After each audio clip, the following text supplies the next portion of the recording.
Կզրուցենք Արեգա Հովսեփյանի հետ, մեր ձևով շարժման անդամ։ Տիկին Հովսեփյան, մինչ օրակարգային համատեքստային հարցերին անդրադառնալը օրեր առաջ այստեղ էին աղոթքի նախաճաշի ներկայացուցիչները, որոնցից մի քանիսի հետ առիթ է ունեցել հանդիպելու նաև ձեր շարժման ղեկավարը Նարեկ Կարապետյանը, հենց նրանց շուրթերով բարձրացվեցին հարցեր, որոնց մասին իշխանությունները բավականին լուր, բավականին այսպես անտարբեր դիրքորոշում են որդեգրել, ես նկատի ունեմ և եկեղեցու դեմ տարվող արշավը, և Արցախի հարցը չփակելու թեման, և քաղբանտարկյալների, և այդ թվում հոգևորականների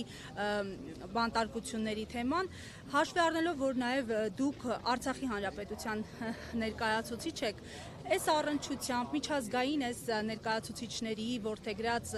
դիրքորոշումը ձեզ համար ոգևորող էր և հուսադրող էր և օրինակ դուք առիթ ունեցել եք հանդիպել, ինչ թեմաներ եք քննարկվել։ Շատ շնորհակալ եմ հարցի համար, որտեղ շատ կարևոր այսպես խնդիր է եղել, որը կարծես թե շատ չի բարձրաձայնվել եւ այսօր արդյոք կա դրա մասին խոսելու։ Տեսեք ինչ էր կատարվում։ Իշխանությունները փորձում էին նաեւ միջազգային հանրության շրջանակներում ստեղծել այնպիսի տրամադրություններ, այնպիսի միջավայր, իբր այստեղ Հայաստանում ժողովուրդը հաշտ է այն ամենի հետ, որ կատարվում է եկեղեցու դեմ այդ մեծ արշավի, բայց կարծես թե նրանց խաղը այդքան էլ չստացվեց, որովհետև փաստացի այդ մարդիկ եկան Հայաստան եւ կատարեցին այնպիսի հստակ հայտարարություններ, նշելով, որ Հայաստանում կրոնի ազատություն չկա, որ Հայաստանում մարդիկ հալածվում են իրենց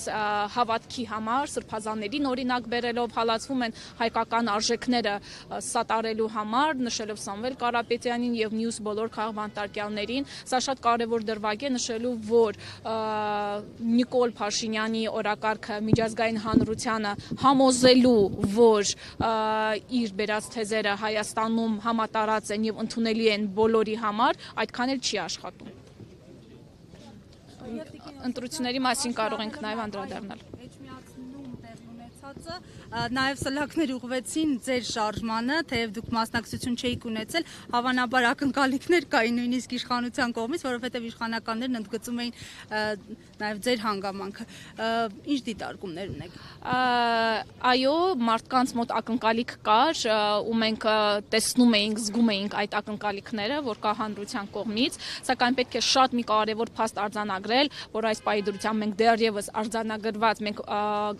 գրանցված կուսակցություն չենք, հետևաբար որևէ ինստիտուցիոնալ այսպիսի հավակնություններ ունենալ դեռ չէին կարող։ Մյուս մասով սա ընտրությունները ցույց տվեցին մի կարևորագույն հանգամանք։ Հասարակությունը կարիք ունի նոր դեմքերի, նոր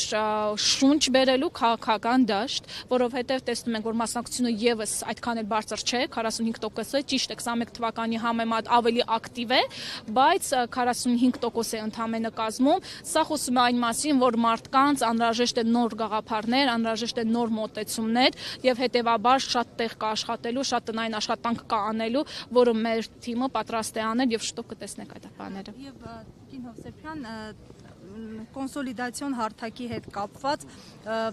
արդյոք նաև մեր ձևով հնարավոր է դառնա այն հարթակը կոնսոլիդացիայի, որտեղ ներընդդիմադիր տարբեր ուժեր կմիանան, որովհետև նաև Էջմիածնի ընտրությունները ցույց տվեցին, որ ընդդիմության մասնատվածությունն է ոչ լավ արդյունքների պատճառը։ Հնարավոր համարում եք, որ մեր ձևով կարողանա համախմբել բոլոր ընդդիմադիր հարթակները։ Մենք բազմից հայտարարել ենք, որ մեր ձևով շարժման դռները բաց են բոլոր այն մարդկանց համար, ովքեր որ կիսում են մեր գաղափարները, մեր արժեքները, ովքեր պրոֆեսիոնալ են եւ ում ձեռքերը մաքուր են։ Այնուամենայնիվ համոզված ենք, որ ներքաղաքական դաշտին պետք են նոր մոտեցումներ, հետևաբար ովքեր որ կկիսեն մեր այդ մոտեցումները, մեր դռները միանշանակ բաց են։ 24 նույնիսկ հարգելի հետևորդներ, մենք զրուցում էինք մեր ձևով շարժման անդամ Արեգա